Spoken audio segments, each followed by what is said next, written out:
mugarutse man. Bajya bogezaga abagore babiri ugasanga baca ama story bazihaye agasiye. Oh shit. Hano tubogosha neza tukaba duservisa twadanje wamujama afite dusurprise dukeya wabyumvija nkakubita dukeya hafaho abadamu banje babiri nkabashimisha neza fresh mu quartier banyita mu gihugu bundi yuje tugukora aga service tukabitunganya byadanje nubibona sita gukubitira gatambaro fresh umuti hari urahari utabikora ibintu mugasaro kandi fresh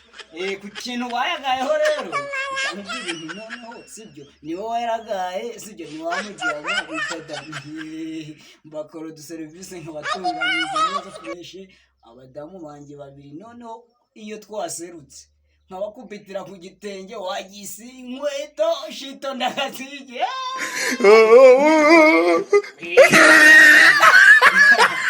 nkurukanda androeta umbona gwagwane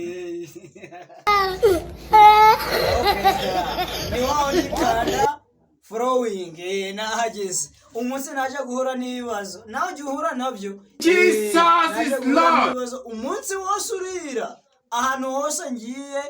mpura n'ibibazo banyamagana none ibaze kugera mu ikarice bagata bakubwira ati we hagara aho ngaho ugahita uhura n'abantu baje kugufata wagera ahiryo bati wenda no muye n'agahenge bakabati hagara aho ngaho umunsi w'ibibazo none undi munsi naje guhura n'akantu kagashaba akaronda ku bantu baje twakoranye mu mihanda ku kiraro okay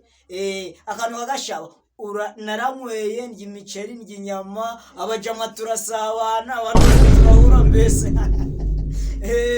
utuntu tw'utubazo ni uhuye n'akantu k'akabazo ku bantu bajama cyangwa se uri mu rugo ahantu mu bakozi bo mu rugo ndabiza abantu bakora mu rugo hari abantu bahura n'utubazo ugasanga wisha ibintu bya boss urateka cyangwa uramukorera mu buhe buryo ugasanga wisha ibintu bye niba wahuye n'icyo kibazo kanda following uhita umbwira uti bimeze gutya ariko ibibazo bibaho no guhura n'akaronda ku munsi w'ishaba ugataha biba neza fresh nta bintu by'ibibazo kandi wemeza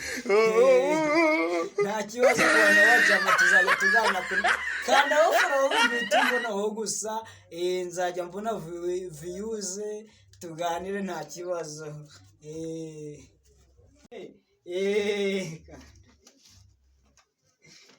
none nje kintu nababwira sibyo abajama banje niba huye n'ishaba cyangwa umwako powesha wihangane uhita uvuga uti none uramuzi kamutega ndebe